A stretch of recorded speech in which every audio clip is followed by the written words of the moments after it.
దేశవ్యాప్తంగా ఉత్కంఠకు లోనైన ఎన్నికలు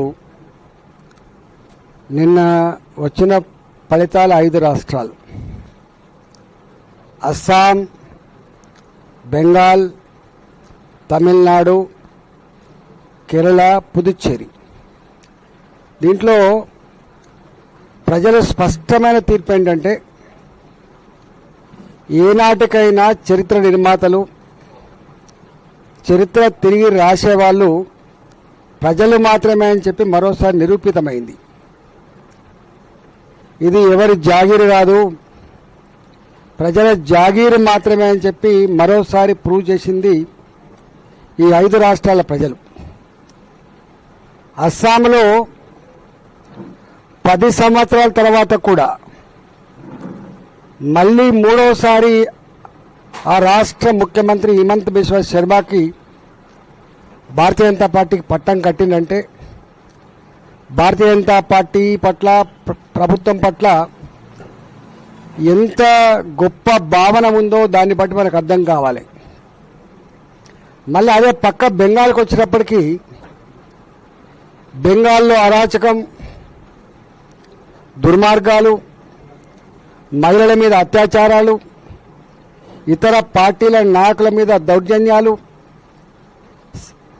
ప్రోటోకాల్స్ అన్ని కూడా తుంగలో తొక్కి నా జాగీర్ అనే పద్ధతిలో అహంకారపూరితంగా పాలించినటువంటి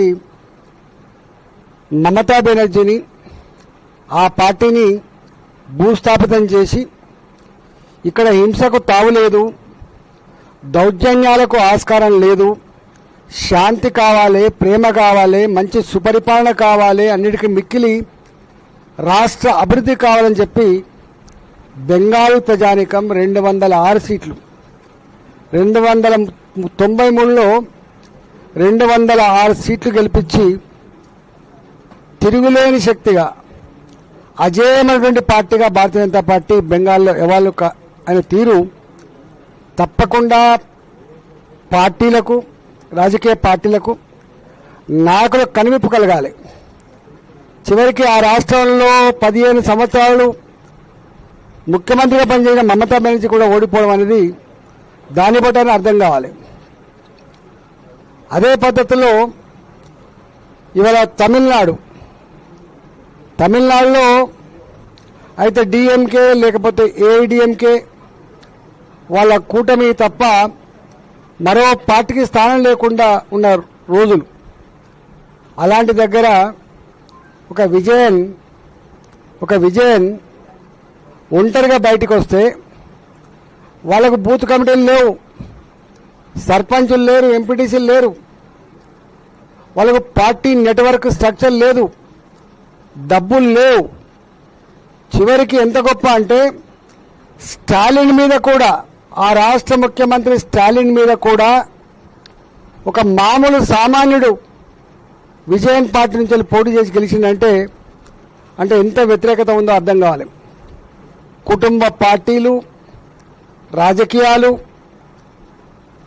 కుటుంబ పరంగా దోపిడీ, అసలు అహంకారం ఇక మాకు ఎదురు లేదనేటువంటి తమిళనాడులో అంతకుముందు జయలలిత కూడా కట్నే చేసిండ్రు, ఆమెను బొందబెట్టి ఇవాళ డిఎంకే తెచ్చిండ్రు. ఇవాళ వీళ్ళది కూడా కట్నే ఉంటే ఇవాళ మామూలు విజయాన్ని గెలిపించిండ్రు. తమిళనాడు ఎన్నికలు దేశ రాజకీయ పార్టీలకు కనువిప్పు కలగాలని చెప్పి కోరుతున్నాను.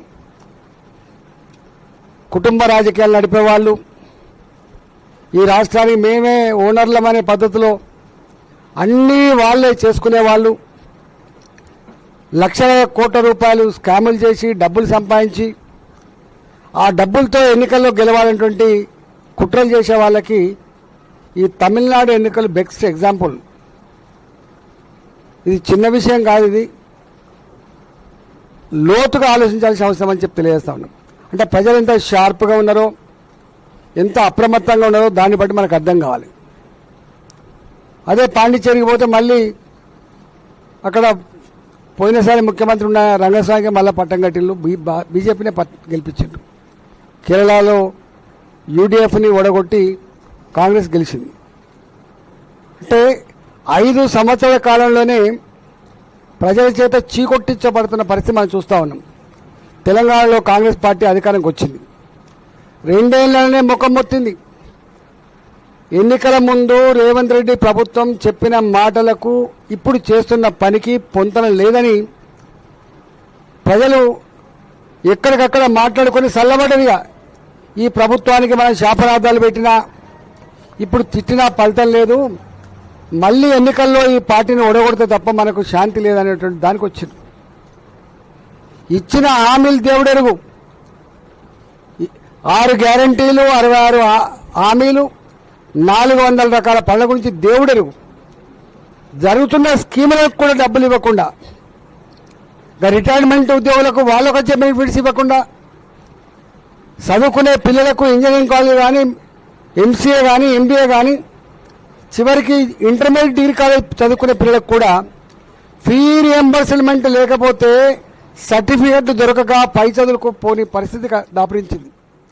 కోర్టు అంటుంది, నువ్వు పే చేస్తావా, వాళ్ళనే కలెక్ట్ చేసుకోమంటావా అని చెప్పి అడిగే పరిస్థితి వచ్చిందంటే ఈ ప్రభుత్వం ఎంత అసలు మరి ఎట్లా ప్రభుత్వాన్ని నడుపుతున్నారో, ఎట్లా నిలబడుతుందో, వాళ్ళకి ఎట్లా అనిపిస్తుందో వాళ్ళకే అర్థం కావాలి. చివరికి ఉద్యోగులు కూడా, రిటైర్డ్ ఉద్యోగులు కూడా పోయి కోట్ల మెట్లు ఎక్కితే 4 రోజుల లోపల ఇవ్వకపోతే మిమ్మల్ని నిలబెట్టాల్సి వస్తుంది, 2 నెలల లోపు ఇవ్వకపోతే నిలబెట్టాల్సి వస్తుందని చెప్పి అల్టిమేటం ఇస్తుందంటే ఈ ప్రభుత్వం ఎంత నిష్క్రియాపరతలు ఉందో అర్థం కావాలి. గ్రామీణ ప్రాంతాల్లో, పట్టణ ప్రాంతాల్లో చిన్న చిన్న బిల్లులు 5 లక్షలు, 3 లక్షలు, 10 లక్షలు చేసుకునే వాళ్లకు బిల్లులు రాక గతంలో ఆత్మహత్య చేసుకున్నారు, మళ్ళీ వాళ్ళు ఆత్మహత్య చేసుకునే పరిస్థితి వచ్చింది. గ్రామీణ ప్రాంతాలలో ప్రభుత్వ పరంగా టెండర్ వేయాలన్నా, ప్రభుత్వ పరంగా పనులు చేయాలన్నా కూడా ముందుకు రాని పరిస్థితి దాపరించింది. ఇది ఇక్కడ పరిస్థితి. అంటే 2 ఏళ్లకే కాంగ్రెస్ పార్టీ ప్రజల చేత చీకొట్టించబడి దూరం అయిపోతున్న పరిస్థితి చూస్తూ ఉన్నాం. ఇవాళ మోడీ గారు రేపు 10వ తారీఖు నాడు వస్తున్నాడు. రావడానికి ఒకటే ఒక కారణం, ఇవాళ నెక్స్ట్ డెస్టినేషన్ పాయింట్ ఇవాళ తెలంగాణ అనేటువంటి సంకేతం ఇప్పటికే ఇచ్చున్నారు. తప్పకుండా ఆ దిశగా అడుగులు వేస్తాం. ఇక్కడ పార్టీని బలోపేతం చేసుకొని, ఇక్కడ టీఆర్ఎస్ పార్టీ 10 ఏళ్ల కాలంలో ఏం చేసిందో మీరే ప్రత్యక్ష సాక్షులు. ఇలా కాంగ్రెస్ పార్టీ 2.5 సంవత్సరాల్లో ఏం చేస్తుందో ప్రజలు సాక్ష్యంగా ఉన్నారు.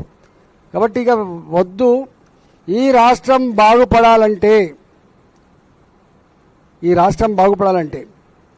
ఏకైక మార్గం భారతీయ జనతా పార్టీ అధికారం తప్ప ఒక ప్రజాస్వామ్య వాతావరణం కానీ అభివృద్ధి పథంలో పయనించలేమని చెప్పి భావిస్తాను. కాబట్టి రేపు మోడీ గారి సభకు ఈ సిద్దిపేట జిల్లా నుంచి, గజ్వేల్ నియోజకవర్గం నుంచి పెద్ద ఎత్తున తరలి రావాలని చెప్పి నేను ప్రజలకు విజ్ఞప్తి చేస్తున్నా. మోడీ గారు 7,000 కోట్ల రూపాయల పనులు జరిపించి దాన్ని ప్రజలకు అంకితం చేస్తున్న సందర్భం కాబట్టి మొన్ననే స్వయంగా క్యాబినెట్లో ఇవాళ ఈ రింగ్ రోడ్, తెలంగాణకు రీజనల్ రింగ్ రోడ్ ఏదైతే ఉందో RRR, ఆ రీజనల్ రింగ్ రోడ్ను కూడా క్లియర్ చేయించి 30-35 కోట్ల రూపాయలు తెలంగాణకు ఇవ్వబోతున్న ఈ శుభ సందర్భంలో ప్రజలందరూ కూడా వచ్చి ఆశీర్వదించాలని నేను విజ్ఞప్తి చేస్తున్నాను.